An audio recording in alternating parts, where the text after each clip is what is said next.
ہے قول محمد قول خدا، فرمان نہ بدلا جائے گا، بدلے گا زمانہ لاکھ مگر قرآن نہ بدلا جائے گا۔ قرآن مقدسہ کا پڑھنا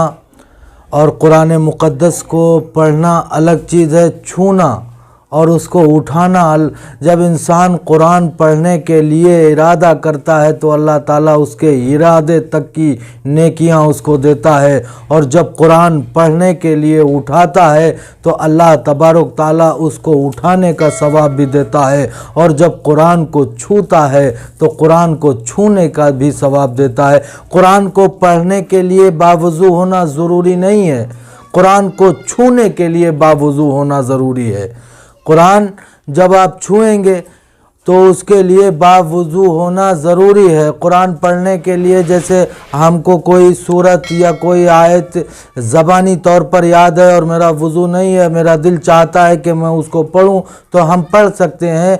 قرآن کو پڑھنے کے لیے باوضو ہونا ضروری نہیں ہے، لہٰذا اس کو چھونا ضروری ہے۔ دور حاضرہ میں ہر چیز میں ایک نیا طریقہ نظر آ رہا ہے، چونکہ لوگ قرآن پڑھتے ہیں تو اکثر و بیشتر لوگوں نے موبائل پر قرآن پڑھنا شروع کر دیا ہے، قرآن پڑھنا اسٹارٹ کر دیا ہے۔ اب موبائل پر قرآن پڑھنے کے لیے کیا باوضو ہونا ضروری ہے یا وضو کا ہونا ضروری نہیں موبائل پر قرآن پڑھنے کے لیے؟ تو بعض لوگوں نے اس کے لیے لکھا ہے کہ جو آپ موبائل پر قرآن پڑھتے ہیں اس کے لیے بھی باوضو ہونا ضروری ہے، لیکن بعض نے منع کیا ہے کہ نہیں،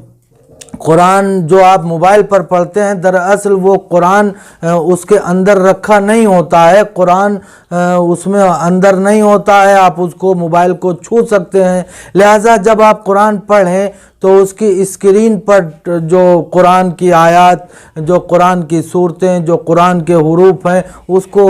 مس کرنے کے لیے، اس کو ٹچ کرنے کے لیے باوضو ہونا ضروری ہے۔ لہٰذا بعض نے اس سے بھی منع کیا ہے۔ لہٰذا پڑھنے کے لیے، قرآن پڑھنے کے لیے بہترین اور افضل طریقہ یہ ہے کہ قرآن کو مصحف میں پڑھا جائے، یعنی قرآن مقدسہ میں پڑھا جائے، کیونکہ جب قرآن آپ کو پڑھنے کے لیے اٹھائیں گے تو قرآن کو اٹھانے کا بھی آپ کو ثواب اللہ تعالیٰ دے گا، اور جب آپ قرآن کو چھوئیں گے تو قرآن کو چھونے کا بھی ثواب اللہ تعالیٰ آپ کو دے گا، اور جب پڑھیں گے تو ایک ایک حرف کے بدلے میں اللہ تبارک تعالیٰ آپ کو 10 نیکیاں عطا کرے گا۔ تو بہترین طریقہ یہی ہے کہ ہم قرآن کو مصحف میں پڑھیں، کیونکہ ہم کو ثواب کی ضرورت ہے۔ جب ہم قرآن پڑھتے ہیں، جب ہم قرآن پڑھتے ہیں تو گویا یہ ہمیں محسوس کرنا چاہیے، ایسا ہوتا ہے کہ جب ہم قرآن پڑھتے ہیں تو اللہ ہم سے بات کرتا ہے، جب ہم قرآن پڑھتے ہیں تو اللہ ہم سے بات کرتا ہے، اور جب ہم نماز پڑھتے ہیں تو ہم اللہ سے بات کرتے ہیں۔ تو ہم جب نماز پڑھتے ہیں جس طرح باوضو ہو کر، ایسے ہی باوضو ہو کر کے ہم قرآن مقدسہ کی تلاوت کریں، کیونکہ ہمارا رب ہم سے باتیں کرتا ہے، اور جب ہم اپنے رب سے باتیں کریں تو ہمیں باوضو ہونا ضروری ہے۔ لہٰذا قرآن میں پڑھنا زیادہ افضل ہے، زیادہ بہتر ہے۔ آپ موبائل میں قرآن پڑھ سکتے ہیں، وضو ہو تو پڑھ سکتے ہیں، وضو نہ ہو تو بھی آپ اس کو موبائل کو پکڑ کر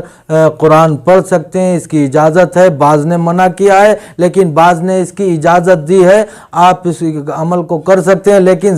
ہمیں ثواب زیادہ، ہم دنیا پہ اللہ تعالیٰ نے ہم کو جو دنیا پر بھیجا ہے تو وہ آخرت کا توشہ بٹورنے کے لیے بھیجا ہے، آخرت کا سامان تیار کرنے کے لیے بھیجا ہے۔ اب ہم دنیا میں رہیں اور دنیا میں رہ کر کے آخرت کا توشہ اکٹھا نہ کر پائیں، قرآن پڑھیں تو، لیکن موبائلوں میں تو ہم کو چھونے کا ثواب، ہم کو اٹھانے کا ثواب، یہ ہم اس سے بچ جاتے ہیں، یہ ثواب ہم کو نہیں مل پاتا ہے۔ لہٰذا ہم اگر دنیا میں ہیں تو ہمیں نیکیوں کی طرف جانا ہے کہ کہاں سے ہمیں نیکی ایک مل جائے، کیونکہ قیامت کا میدان وہ ہوگا کہ جہاں کوئی کسی کو ایک نیکی بھی نہیں دے گا۔ یہ دنیا ہے، دنیا میں آپ آئے ہیں آخرت کا توشہ بٹورنے کے لیے، آخرت کا سامان تیار کرنے کے لیے، تو لہٰذا یہاں زیادہ سے زیادہ آپ نیکیاں کر لیجئے تاکہ قیامت کے میدان میں ہم کو ہماری نیکیوں کے ساتھ اٹھایا جائے اور ہمارا اعمال نامہ ہمارے داہنے ہاتھ میں تھمایا جائے۔ تو ہم دنیا میں آئے ہیں تو